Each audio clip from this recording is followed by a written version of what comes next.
Phone കട്ടായതുപോലും പല്ലവി അറിഞ്ഞില്ല. താൻ കേട്ടത് സത്യമാവല്ലേ എന്ന് അവൾ ആത്മാർത്ഥമായി ആഗ്രഹിച്ചു. അറിയാതെ മിഴികൾ നിറഞ്ഞുപോയി. ഈ ഒരു സാഹചര്യമായതുകൊണ്ട് നിവിനെ വിളിച്ച് കാര്യം തിരക്കാൻ അവളുടെ മനസ്സ് അനുവദിച്ചിരുന്നില്ല. എങ്കിലും അവൾക്ക് അച്ഛൻ്റെ സ്വരം കേൾക്കാൻ ആഗ്രഹം തോന്നി. അവൾ ഫോൺ എടുത്തു വിളിച്ചു. ഹലോ അച്ഛാ. മോളെ, ഞാൻ ന്യൂസ് കാണുമായിരുന്നു. നീ കണ്ടില്ലേ? കണ്ടു. എന്താ മോളെ ഇതൊക്കെ? മാത്യൂസ് അങ്ങനെ ചെയ്യുമോ? ഇതാരോ ചതിച്ചതാകോ അച്ഛാ. ആരെയും ദ്രോഹിക്കാത്ത അയാളെ ആര് ചതിക്കാനാണ്? നമ്മൾ പുറമേ കാണുന്ന പോലെ അല്ല അച്ഛാ ആളുകൾ. മോള് നിവിനെ വിളിച്ചോ? നിവിൻ അങ്ങോട്ട് ജാമ്യം എടുക്കാനായിട്ട് നടക്കുക. ഞാൻ അങ്ങോട്ട് വരണോ മോളെ? വേണ്ട പപ്പ, ചിലപ്പോൾ ഞാൻ അങ്ങോട്ട് വരും. എന്താ പെട്ടെന്ന്? ഒന്നുമില്ല, ഞാൻ പിന്നെ വിളിക്കാം. ഇനി അധികം സംസാരിച്ചാൽ താൻ കരഞ്ഞു പോകുമെന്ന് തോന്നിയതുകൊണ്ട് അവൾ ഫോൺ കട്ട് ചെയ്തു. കുറേ നേരം ചിന്തകളിലിരുന്നു. നമ്മുടെ ബാങ്ക് മാനേജറിൻ്റെ ഭാര്യയാണ്. ഇന്നലെയാണ് സംഭവം. എങ്കിലും സമ്മതിക്കണം, ഇവളുടെയൊക്കെ ധൈര്യം. ആ കൊച്ചിനെ പോലും ഓർത്തില്ല. ഒരു പെങ്കൊച്ചല്ലേ? ആളുകൾ അടക്കം പറഞ്ഞു. അതിൻ്റെ ഒന്നും അർത്ഥം മനസ്സിലാക്കാൻ അന്നവൾക്ക് കഴിഞ്ഞില്ല. അമ്മ വീട്ടിലില്ലെന്ന് മാത്രം മനസ്സിലായി. എവിടെ പോയിന്നും അറിയില്ല. ലക്ഷ്മി ആൻറ്റി ചേർത്ത് പിടിച്ചിരിക്കുന്നു. അമ്മയെ കാണണമെന്ന് ചെന്ന് അച്ഛനോട് പറഞ്ഞു. അമ്മ ഇനി വരില്ല മോളെ, മോൾക്കിനി അച്ഛൻ മാത്രമേ ഉള്ളൂ. അച്ഛൻ പറയും പോലെ ഒക്കെ കേൾക്കണം. നല്ല കുട്ടിയായിരുന്നു. അച്ഛൻ അത് പറഞ്ഞപ്പോൾ അനുസരണയോട് തലയാട്ടി. അച്ഛമ്മ എന്തൊക്കെയോ പറഞ്ഞ് കരഞ്ഞു. അമ്മയുടെ വീട്ടിൽ നിന്നും എല്ലാവരും വന്നിട്ടുണ്ട്. കൊച്ചച്ഛൻ അവരെ എന്തൊക്കെയോ പറഞ്ഞ് ശകാരിക്കുന്നുണ്ട്. അവർ തല താഴ്ത്തി കുറ്റവാളികളെ പോലെ നിൽപ്പുണ്ട്. അന്ന് നടന്നത് എന്താണെന്ന് ഒന്നും മനസ്സിലായില്ല. 5ാം ക്ലാസ്സിൽ പഠിക്കുമ്പോൾ എന്തോ പറഞ്ഞ് വഴക്ക് കൂടുമ്പോഴാണ് ഒരു കൂട്ടുകാരി ആദ്യമായി അത് പറഞ്ഞ് കളിയാക്കിയത്. നിന്റെ അമ്മ ഒളിച്ചോടി പോയതല്ലേ? അന്ന് കുറേ കരഞ്ഞു. അത് അച്ഛനും സങ്കടമായി. അതുകൊണ്ട് തന്നെ അച്ഛൻ സ്ഥലമാറ്റത്തിന് ശ്രമിച്ചു. പിന്നീട് കോഴിക്കോട്.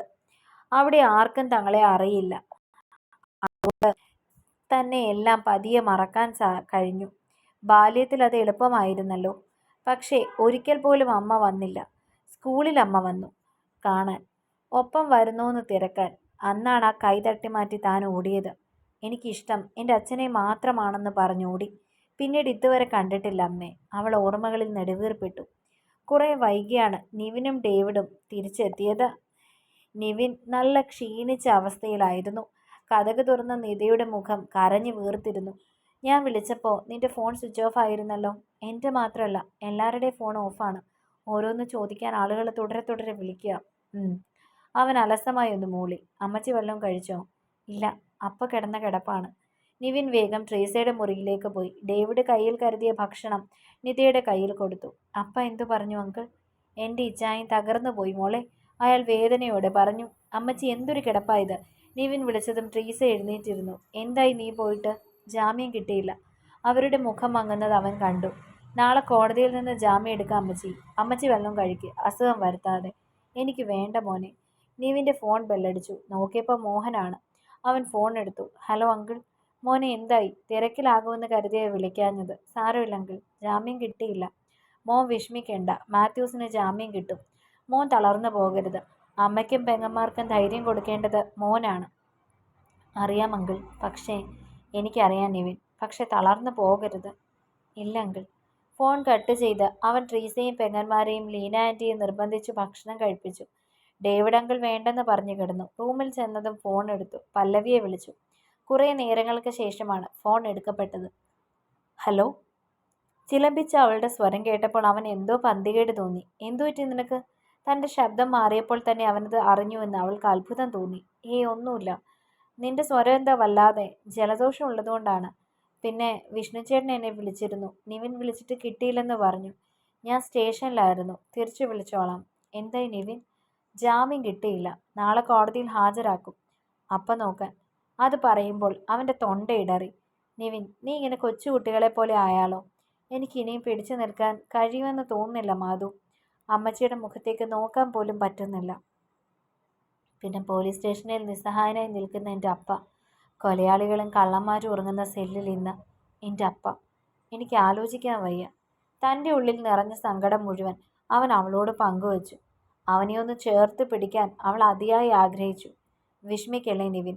നീ വിഷമിച്ചാൽ ജയിക്കുന്നത് നമ്മളെ തോൽപ്പിക്കാൻ ശ്രമിച്ചവരായിരിക്കും. നിവിനെ തളർത്തണമെന്ന് തന്നെ ആയിരിക്കും അവർ ആഗ്രഹിച്ചിരിക്കുന്നത്. അത് തന്നെ നിവിൻ ചെയ്യരുത്. നീ വല്ലതും കഴിച്ചോ നിവിൻ? എനിക്ക് എങ്ങനെ വല്ലതും ഇറങ്ങും മാധു. ഡോറിൽ ആരോ കൊട്ടുന്നത് കേട്ട് നിവിൻ വാതിൽ തുറന്നു. മുൻപിൽ നിൽക്കുന്ന നീനയെ കണ്ട് അവൻ ഫോണിൽ പറഞ്ഞു. ഞാൻ തിരിച്ചു വിളിക്കാം മാധു. ശരി നിവിൻ. ഫോൺ കട്ട് ചെയ്തതും നീന ദേഷ്യം കൊണ്ട് ചുവന്ന മുഖത്തോടെ അവനെ നോക്കി. ഇത്രയൊക്കെ സംഭവിച്ചു കഴിഞ്ഞിട്ടും ചേട്ടായിക്ക് വല്ലത് ഈ പ്രേമമാണല്ലേ? എല്ലാത്തിനും കാരണം ഇതാണ്. അത് കാരണം നമ്മുടെ അപ്പ വരെ ജയിലിലായി. എന്നിട്ടും ഒരു ഉളുപ്പുമില്ലാതെ അവളോട് സല്ലപിച്ചുകൊണ്ടിരിക്കുന്നു. കഷ്ടം തന്നെ, അവൾ പറഞ്ഞു. നിവിൻ്റെ മുഖം ദേഷ്യം കൊണ്ട് ചുവന്നു. നിനക്ക് എന്താടി? കുറേയായി നീ എന്നെ ചൊറിയാൻ വരുന്നു. ഞാൻ ആരെ വിളിക്കണം ആരെ വിളിക്കേണ്ടെന്നൊക്കെ തീരുമാനിക്കാൻ നിന്നെ ഞാൻ ഏൽപ്പിച്ചു വെച്ചിട്ടുണ്ടോ? പിന്നെ ഞാൻ ആരെ കെട്ടണമെന്ന് ഞാൻ തീരുമാനിക്കും. നീ പഠിപ്പിച്ചു തരണ്ട. ഞാൻ നിന്റെ ചേട്ടനാണ്, നീ എൻ്റെ ചേച്ചി ആകണ്ട. നിവിൻ അങ്ങനെ പറഞ്ഞപ്പോൾ നീന വല്ലാതെ ആയിപ്പോയി. താഴെ വിഷ്ണുവേട്ടൻ വന്ന് നിൽപ്പുണ്ട്. നീ പൊക്കോ, ഞാൻ വന്നോളാം. അവൾ താഴേക്ക് പോയി. ഒപ്പം നിവിനും. താഴെ വിഷ്ണുവിനൊപ്പം അനൂപും ഉണ്ടായിരുന്നു. വിഷ്ണു ഓടി വന്ന് നിവിനെ കെട്ടിപ്പിടിച്ചു. എന്തായി നിവിൻ? അനൂപ് ചോദിച്ചു. No hope Anoop. നീ എന്താടൊന്ന് വിളിച്ചു പറയാഞ്ഞത്? വിഷ്ണു ചോദിച്ചു. എൻ്റെ മാനസികാവസ്ഥ അതല്ലായിരുന്നൂടാ. നമ്മൾ എങ്ങനെയാണേലും അങ്കിളിനെ ഇറക്കുംടാ, വിഷ്ണു പറഞ്ഞു. നിവിന് ആശ്വാസം തോന്നി.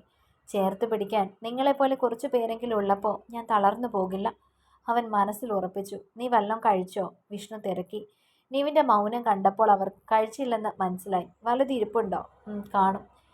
ഞങ്ങൾ കേട്ട പാടെ വന്നതാ, ഒന്നും കഴിച്ചില്ല. നീ വാ, നമുക്ക് ഒരുമിച്ച് കഴിക്കാം, അനൂപ പറഞ്ഞു. അവർ അത് തന്നെ വെറുതെ കഴിപ്പിക്കുവാൻ വേണ്ടി പറയുകയാണെന്ന് നിവിന് മനസ്സിലായി. ഡേവിയങ്ങളും ഒന്നും കഴിച്ചു കാണില്ല. എങ്കിൽ അങ്കിളിനെ വിളിക്കാം. വിഷ്ണു ഡേവിഡിൻ്റെ മുറിയിലേക്ക് പോയി. നിവിനെയും ഡേവിഡിനെയും നിർബന്ധിച്ച് ഭക്ഷണം കഴിപ്പിച്ചു. കുറേ നേരം നിവിനോടൊപ്പം ഇരുന്നിട്ടാണ് അവർ മടങ്ങിയത്. ചിക്കനും മട്ടനും ബീഫും കരിമീനും എല്ലാം അന്ന് മർക്കോസിൻ്റെ ഊണുമേശയിൽ നിറഞ്ഞു.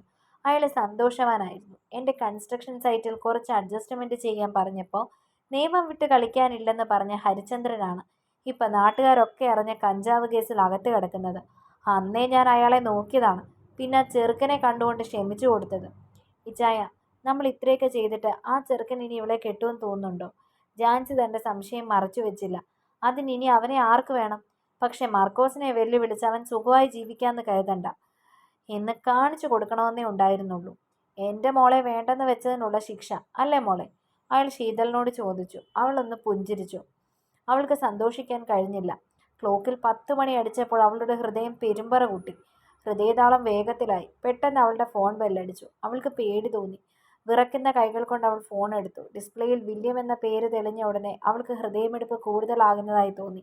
മാർക്കോസിനെയും ഒന്ന് നോക്കി. ശേഷം ശീതൾ ഫോൺ എടുത്തു. അല്പം മാറി നിന്നു. ഹലോ, ഞാൻ അങ്ങോട്ട് വിളിക്കാം, ഒരു അരമണിക്കൂർ. എന്താടി, അടുത്ത ആരെങ്കിലും ഉണ്ടോ? ആ ഉണ്ട്. ഓക്കെ, അരമണിക്കൂറിൽ കൂടരുത്. അത്രയും പറഞ്ഞ് അവൻ ഫോൺ കട്ട് ചെയ്തു. അവൾ രണ്ടുപേരുടെയും മുഖത്തേക്ക് നോക്കി. രണ്ടുപേരും ഭക്ഷണം കഴിക്കുന്ന തിരക്കിലാണ്. ആരാടി? ജാൻസി ചോദിച്ചു. എൻ്റെ ഒരു ഫ്രണ്ടാണ്. അവൾ എന്തൊക്കെയോ കഴിച്ചുവെന്ന് വരുത്തി മുറിയിലേക്ക് പോയി. ഡോർ ലോക്ക് ചെയ്തു. ഫോൺ എടുത്ത് വില്യംസിൻ്റെ നമ്പർ കോളിങ്ങിലിട്ടു. ആദ്യത്തെ ബെല്ലിൽ തന്നെ ഫോൺ എടുക്കപ്പെട്ടു. പറ. വില്യംസ്, പ്ലീസ് എന്നെ ഉപദ്രവിക്കരുത്. നിന്നെ വിശ്വസിച്ചാണ് ഞാൻ എല്ലാം സമ്മതിച്ചത്. എന്നിട്ട് അത് വെച്ച് നീ എന്നെ ഭീഷണിപ്പെടുത്തരുത്. അയ്യേ, ഇത് ഭീഷണിയൊന്നുമല്ല. എൻ്റെ ആവശ്യത്തിന് പണം വേണം. അത്രയും പണമുള്ളൊരു സുഹൃത്ത് എനിക്ക് നീ മാത്രമേ ഉള്ളൂ. നീ ആ പണം എനിക്ക് തന്നില്ലെങ്കിൽ മാത്രം ഞാൻ മറ്റു വഴികൾ സ്വീകരിക്കുമെന്നാണ് ഞാൻ പറഞ്ഞത്. കാശ് ഞാൻ തരാം. പക്ഷെ പിന്നീട് ഇത് വെച്ച് നീ എന്നെ വീണ്ടും ഭീഷണിപ്പെടുത്തില്ലെന്ന് എന്തുറപ്പാണുള്ളത്? ഒരുറപ്പുമില്ല. നിനക്ക് മനസ്സുണ്ടെങ്കിൽ തന്നാൽ മതി. തന്നില്ലെങ്കിൽ നിന്റെ ചൂടൻ രംഗങ്ങൾ യൂട്യൂബിലും വാട്സപ്പിലും ഒക്കെ ഓടും. അത്രേ ഉള്ളൂ. ആലോചിച്ച് തീരുമാനിച്ചു, അവൻ പറഞ്ഞു. ശീതൾ ഭയന്നു നിന്നു. അവനെ പിണക്കാതെ നിൽക്കുന്നതാണ് നല്ലതെന്ന് അവൾക്ക് തോന്നി. എന്തും ചെയ്യാൻ മടിക്കാത്തവനാണ്. ഞാൻ കാശ് തരാം, പക്ഷെ ഇനി എന്നെ ഉപദ്രവിക്കല്ലേ. ആലോചിക്കാം. അപ്പോൾ അടുത്ത ആഴ്ച ഞാൻ തിരുവനന്തപുരത്തേക്ക് വരും. കാശ് റെഡിയാക്കി വെച്ചേക്കണം. ഫോൺ വെച്ച് കഴിഞ്ഞ് ശീതൾ ഓർത്തു. താൻ എങ്ങനെ അവന് പണം കൊടുക്കും? തൻ്റെ മുന്നിൽ ഒരാഴ്ച മാത്രമേ ഉള്ളൂ. അവൾ പെട്ടെന്ന് ഓർത്തു. തൻ്റെ ഗോൾഡ് പണയം വെച്ചാൽ കാശ് കിട്ടും. അവൾ അലമാര തുറന്ന് ഗോൾഡ് വെച്ചിരിക്കുന്ന ബോക്സ് എടുത്തു. അതിൽ നിന്നും അത്യാവശ്യം വെയിറ്റുള്ള കുറച്ച് ഗോൾഡ് എടുത്ത് മാറ്റി വെച്ചു. പക്ഷെ ഇത്രയും വലിയ തുക താൻ എവിടുന്ന് വാങ്ങും? ഈ നാട്ടിൽ ഒരുമാതിരി എല്ലാവർക്കും പപ്പയെ അറിയാം. ആരെങ്കിലും പറഞ്ഞ് പപ്പയെ അറിഞ്ഞാൽ എന്തിന് ഇത്രയും പണമെന്ന് തിരക്കും. അവൾ ആലോചിച്ചു. പിറ്റേന്ന് രാവിലെ തന്നെ നിവിനും ഡേവിഡും കോടതിയിലേക്ക് പുറപ്പെട്ടു. വിഷ്ണുവും അനൂപും കോടതിയിൽ കാത്തു നിൽപ്പുണ്ടായിരുന്നു. പല്ലവി നിവിനെ വിളിച്ചുകൊണ്ടേയിരുന്നു. അവൻ്റെ ഉരുകുന്ന മനസ്സിന് ഒരാശ്വാസ കാറ്റായിരുന്നു അവളുടെ സാമീപ്യം. നിതയും നീനയും ട്രീസയും വീട്ടിൽ മുട്ടിപ്പായിരുന്നു കൊന്ത ചൊല്ലി. പോലീസ് വാഹനത്തിൽ വന്നിറങ്ങുന്ന മാത്യുവിൻ്റെ മുഖം നിവിൻ്റെ ഹൃദയം തകർത്തു. ഉച്ചയ്ക്ക് ശേഷമാണ് കേസ് വിളിച്ചത്. പ്രതീക്ഷയോടെ കാത്തുനിന്ന നിവിൻ്റെ അടുത്തേക്ക് വക്കീൽ വന്ന് പറഞ്ഞു, സോറി നിവിൻ, ഞാൻ എൻ്റെ കഴിവിൻ്റെ മാക്സിമം നോക്കി, ബട്ട് റിമാൻഡ് ചെയ്തു 14 ദിവസത്തേക്ക്. അത് കേട്ടതും അവൻ തകർന്നുപോയി. അവൻ്റെ കണ്ണുകൾ നിറഞ്ഞു. അത് ആരും കാണാതിരിക്കാൻ അവൻ ദൃഷ്ടി അല്പം മാറ്റി. നിവിൻ, അനൂപ് തോളത്ത് കൈവച്ചു. എൻ്റെ അപ്പ, പാവം അനൂപ്, എന്താടാ ഇത്? വിഷ്ണു അവനെ ആശ്വസിപ്പിച്ചു. അത്ര സുഖമല്ലാത്ത മറ്റൊരു വാർത്ത കൂടെയുണ്ട്, വക്കീല് പറഞ്ഞു. റിമാൻഡ് കഴിയും വരെ മാത്യൂസിൻ്റെ പേരിലുള്ള വസ്തുക്കളും ബാങ്ക് അക്കൗണ്ടും ഒക്കെ മരവിപ്പിച്ചിരിക്കുകയാണ്. നിവിനും സുഹൃത്തുക്കളും ഞെട്ടിത്തരിച്ചു നിന്നു. കേസ് കുറച്ച് കോംപ്ലിക്കേറ്റഡ് ആണ്. തെളിവുകളോടെ പിടിച്ചതുകൊണ്ട് പേടിക്കേണ്ട നിവിൻ, റിമാൻഡ് കഴിയുമ്പോൾ നമുക്ക് ജാമ്യം എടുക്കും. എനിക്ക് അദ്ദേഹത്തെ ജയിലിൽ നിന്ന് കാണാനുള്ള അനുവാദമൊക്കെ ഞാൻ വാങ്ങിയിട്ടുണ്ട്. ആകെ തകർന്നാണ് നിവിൻ വീട്ടിലേക്ക് ചെന്നത്. ഇതിനോടകം അവർ വാർത്ത അറിഞ്ഞിട്ടുണ്ടാകുമെന്ന് അവൻ അറിയാമായിരുന്നു. ടി വിയിൽ ന്യൂസ് പോകുന്നുണ്ട്. ട്രീസയുടെ മുഖത്തേക്ക് നോക്കാൻ അവന് വല്ലാത്ത സങ്കടം തോന്നി. ആ രാത്രിയിൽ ആരും മിണ്ടിയില്ല. ആ വീടിൻ്റെ നിശബ്ദതയെ കീറി മുറിച്ചൊരു ചീവിയുടെ എവിടെയിരുന്ന് ശബ്ദം ഉണ്ടാക്കി. പിറ്റേന്ന് തന്നെ നിവിൻ ഓഫീസിലേക്ക് പോകാൻ തീരുമാനിച്ചു. ഇനി ഈ വീടിൻ്റെ ആശ്രയം തൻ്റെ ശമ്പളം മാത്രമാണെന്ന് അവൻ അറിയായിരുന്നു. ഇന്നലെ തൻ്റെ കയ്യിലുണ്ടായിരുന്ന അവസാന 3000 രൂപയും വക്കീലിന് നൽകി. ഓഫീസിൽ ചെന്നപ്പോൾ ചിലർ അർത്ഥം വെച്ച നോട്ടങ്ങളൊക്കെ ഉണ്ടായിരുന്നു. അതൊക്കെ അവഗണിച്ച് അവൻ ജോലിയിൽ മുഴുകി. ഒരു വിസിറ്റർ ഉണ്ടെന്ന് കേട്ട് നിവിൻ പുറത്തേക്ക് പോയി. നോക്കിയപ്പോൾ മോഹനാണ്. മോനെ, അങ്കിൾ എപ്പോൾ വന്നു? ഞാൻ വീട്ടിൽ പോയിരുന്നു. അപ്പം മോൻ ഓഫീസിലാണെന്ന് അറിഞ്ഞു. ഞാനിന്ന് വെളുപ്പിനെ വന്നതാ. മാത്യുവിനെ കണ്ടായിരുന്നു? ഇന്നലെ കോടതിയിൽ കൊണ്ടുവന്നപ്പോൾ അപ്പോൾ കണ്ടു അങ്കിൾ. ഈ അവസ്ഥയിൽ മോൻ വീട്ടിൽ വേണം. വീട്ടിലിരുന്നാൽ കാര്യങ്ങൾ നടക്കും അങ്കിൾ. ബാങ്ക് അക്കൗണ്ടൊക്കെ ഫ്രീസാണ്. ഞാൻ അറിഞ്ഞു. അതിനു കൂടി വേണ്ടിയാണ് മോനെ ഞാൻ കാണാൻ വന്നത്. അയാൾ അവൻ്റെ കയ്യിൽ ഒരു ചെക്ക് വെച്ചു കൊടുത്തു. അത് 1,00,000 രൂപയുടെ ചെക്കായിരുന്നു. അയ്യോ അങ്കിൾ, ഇതൊന്നും വേണ്ട. മോൻ എന്നെ അന്യനായി കാണണ്ട. ഈ സാഹചര്യത്തിൽ കാശ് കൈ വേണം. ഇതിപ്പോൾ അത്യാവശ്യമുള്ളതുണ്ട്. ഇനിയും വേണമെങ്കിൽ ചോദിക്കാൻ മടിക്കരുത് അങ്കിൾ. അവൻ അയാളുടെ കയ്യിൽ പിടിച്ചു. ജോലി നടക്കട്ടെ മോനെ. വൈകുന്നേരം സമയം കിട്ടുവാണെങ്കിൽ ഫ്ലാറ്റിലേക്ക് വാ. ശരി അങ്കിൾ. അയാൾ പോയപ്പോൾ അവന് വല്ലാത്ത ആശ്വാസം തോന്നി. ഇന്നലെയാണ് ശരിക്കും തനിക്ക് ആളുകളെ മനസ്സിലായത്. ബന്ധങ്ങളൊക്കെ ഇത്രയൊക്കെ ഉള്ളൂ എന്ന് മനസ്സിലായത് ഇന്നലെയാണ്. ആകെക്കൂടെ ചേർത്ത് പിടിക്കാവുന്ന കുറച്ച് മാത്രമേ ഉള്ളൂ. ഡേവിഡ് അങ്കിൾ എത്ര രൂപ വേണമെങ്കിലും അപ്പയ്ക്ക് വേണ്ടി മുടക്കാൻ തയ്യാറാണ്. പക്ഷേ തനിക്കത് സ്വീകരിക്കാൻ വയ്യ. ഒരു മകനുണ്ടായിട്ട് അച്ഛൻ്റെ കാര്യങ്ങൾ അനുജനെ കൊണ്ട് നോക്കിപ്പിക്കാനുള്ള കോംപ്ലക്സ്. അവൻ വൈകുന്നേരം വക്കീലിനെ പോയി കണ്ടു. കുറച്ച് കാശ് കൊടുത്തു. അതോടെ അയാൾക്ക് സന്തോഷമായി. നാളെ അച്ഛനെ പോയി കാണാമെന്ന് പറഞ്ഞ് അവർ പിരിഞ്ഞു. തിരികെ പോകുമ്പോൾ അവൻ ലക്ഷ്മിയുടെ ഫ്ലാറ്റിൽ കയറി. വാതിൽ തുറന്നത് പല്ലവിയായിരുന്നു. അവനെ കണ്ടതും അവളുടെ നെഞ്ചി പിടഞ്ഞുപോയി. ക്ഷീണം തോന്നിക്കുന്ന മുഖം, അലസമായ മുടി, പ്രതീക്ഷ മങ്ങിയ കണ്ണുകൾ. ഉറക്കം കിട്ടാക്കനിയായിട്ട് ദിവസങ്ങളായിന്ന് ആ കണ്ണുകൾ കാണുമ്പോൾ അറിയാം. കുറ്റിത്താടി രോമങ്ങൾ വളർന്നു നിൽക്കുന്ന മുഖം. നിവിൻ, അവൾ ആർദ്രമായി വിളിച്ചു. എന്തൊരു കോലാണിത്. അങ്കിൾ ഇവിടെ?